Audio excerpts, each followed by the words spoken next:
So yun po guys, yan magandang araw po ulit sa lahat, especially po sa mga charity viewers po dyan ng PB Team at sa lahat po ng mga sobrang nagmamahal po talaga kay Krishna, Peking Koreana at kay Sir Paul Pugong Biyahero. So another topic po yung pag-uusapan po natin. So in this video po is pag-uusapan po natin yung naging pamamasyal nga po ni Krishna kasama ng kanyang ate at mga kaibigan po nila doon po sa may Magsaysay Park, Davao City. Kasi kitang-kita po talaga natin yung sobrang tuwa ni Krishna na kasama nga po or nakapasyal nga po. Kasi paminsan-minsan na lamang po nakakapunta si Krishna sa city proper kasi 'di ba andun siya sa kanyang lola. So medyo malayo-layo din po kasi yun guys, mga ilang oras din po yung biyahe. Kaya kapag nakapunta si Krishna talaga sa city proper is talagang sinusulit po niya na mag-enjoy po talaga siya. So 'di ba nakakatawa lamang po makita na masaya si Krishna, nag-smile si Krishna, namamasyal, di ba? Yung parang walang problema, ganoon ba? Maganda po yung ganito, yung namamasyal si Krishna para kahit papano ay alam ko naman na marami siyang iniisip na problema, ay mga stress sa buhay. Alam ko naman na lahat naman tayo is may mga ganoong ano po talaga sa ating buhay, yung mga stressful na mga problema ba. But then yung makapasyal lamang po tayo sa mga lugar po na ganito, like sa ginawa po ni Krishna, ay talagang kahit papano is naiibsan po konti yung problema. At dun sa pinuntahan po nila Krishna, yun po yung isa po sa park dito sa Davao City, yung Magsaysay Park po.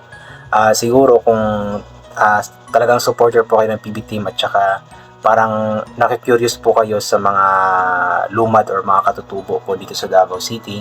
So doon po sa Magsaysay Park, meron pong tinatawag po doon na Kadayawan Village. So kung nakita nyo po pagpasok nila Krishna doon sa park, sa left side is meron po doong mga parang bahay na maliliit. Yun po yung mga replica or mga sample po ng mga bahay po ng 11 tribes or 11 na mga tribu po dito sa Davao City. So hindi lang nga lang na-vlog nila Krishna kasi nga po dumiretso po sila doon sa tabing dagat.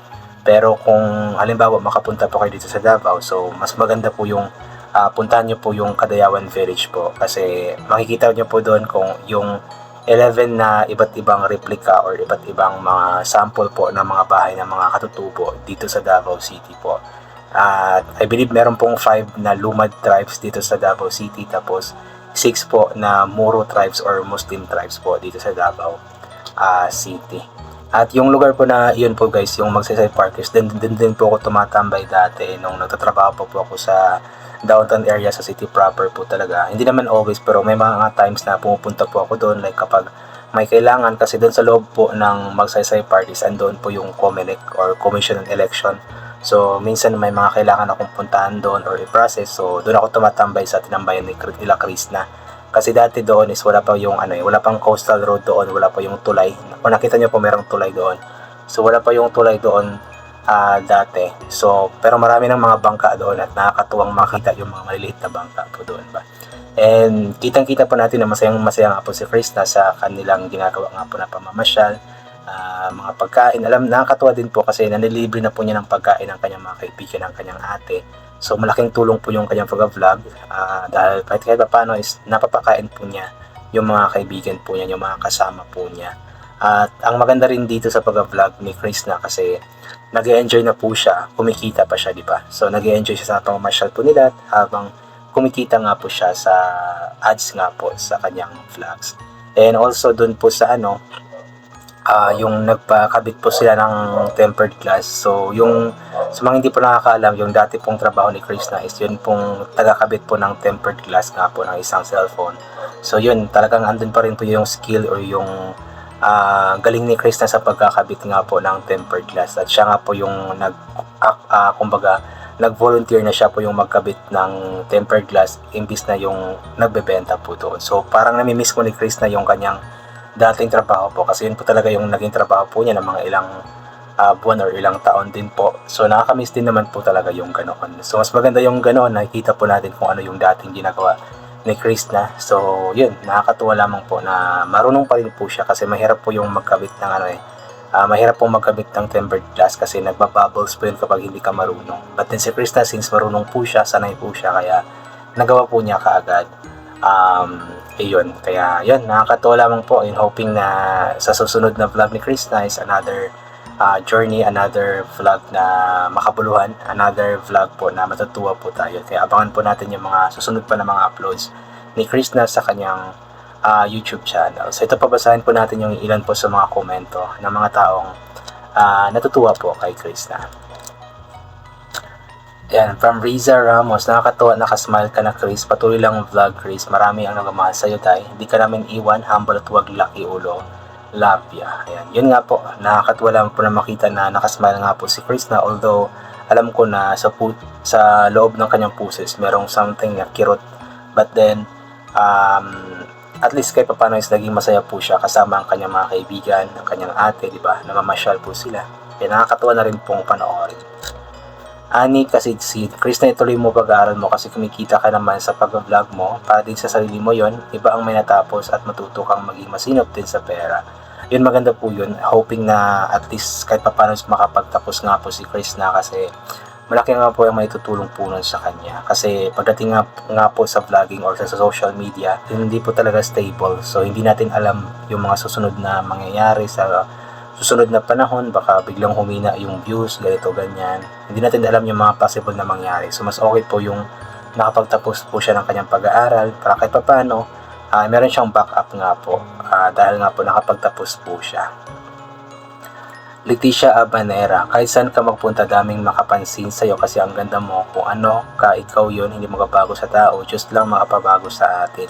Totoo naman, siguro kung makasulubong mo si Chris na tapos hindi mo siya kilala pa, ay talagang mapapansin mo siya kasi nga po maganda, and hindi siya yung typical na babae na pasosyal ba, siya yung babae na medyo astig pong kumalaw.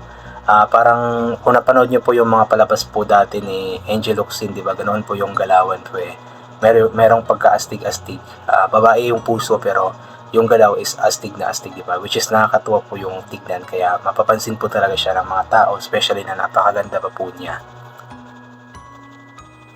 Perla Idnalan, hello BB Krista, salamat at may upload ka na. Panaytingin ko sa YT kung may upload ka na. Enjoy mo lang ang life, huwag kang magpaka-stress sa mga walang kwentang bashers. I love Krista, and I love Chris Pao. Yun nga po, ina-enjoy na lamang po ni Krista yung kanyang buhay eh. Yung mga bashers, baliwala naman po yun sa kanya, sanay na po siya sa mga bashers eh. So, yung mga bashers, titigilin po yan kapag hindi pinapansin. Kasi kapag lalong pinapansin yung mga bashers, mas lalo po silang nag-iinit eh. Kaya tama po yung ginagawa ni Chris na hindi pansinin yung mga bashers. Raymark Daligasawa, yan. Hi Chris, na ingat lagi, patuloy lang ang pag-vlog mo. Iha, maraming masaya ka kasi alam namin na ang kasiyahan ng puso mo andyan sa families mo, Iha at mga kapatid. God bless. Iba pa rin po talaga yung kasiyahan kapag ang kasama mo is yung pamilya mo, yung mga dating kaibigan mo, yung mga nakasama mo nung nasa down ka pa ba. Kaya yun, kitang-kita sa mukha ni Chris na yung kasiyahan nga po sa pamamasyal nga po nila. Marivic Sinahon, Inday Chris na, ingat ka lagi, wag lang magbago kung anong ugali mo, ganoon pa rin, dahil ang pag-uugali mo, ganoon pa rin tayong mahirap ang pag-uugali, importante, wala lang inaapakang tao, enjoy palagi. Yun po yung pinaka-importante sa lahat, yung gumagawa ka ng mga bagay na nakakapagpasaya sa ibang mga tao, tapos wala kang inaapakan ng mga tao, di ba? So, masarap sa puso po yung umaangat ka ng walang inaapakan na ibang tao. Majuvi Garganta, good morning Chris, natuloy mo lang yung pag-vlog mo para lagi ka may upload. Ingat ka palagi, pati mga kasama mo, lagi ka lang magdasal sa Panginoon para lagi kagabayan ng Panginoon. God bless. Yun po yung pinaka-importante po sa ating buhay guys, yung lagi pong magdasal sa Panginoon. Especially kapag may mga lakad. Actually, dapat always po mag-pray sa Panginoon para lagi po tayong kabayan sa bawat ginagawa po natin at hindi po tayo mapapahamak. Lilia San Pedro, good morning Day Chris, na yan tama yung ginagawa mo, ganda yung simpleng buhay, ipakita mo yung tamang ikaw, nandito lang kami palagi. Marilyn Kapate, good morning Ate Krista, Marie, mahusay, mabait, maganda, na-miss namin bibigay, laging magdasal kay Lord, magpasalamat sa taong nakatulong sa iyo kahit anong mangyari, laban lang sa buhay. O naman guys, alam ko naman na nagpasalamat naman palagi at si Chris na sa mga taong naging daan para makilala po siya.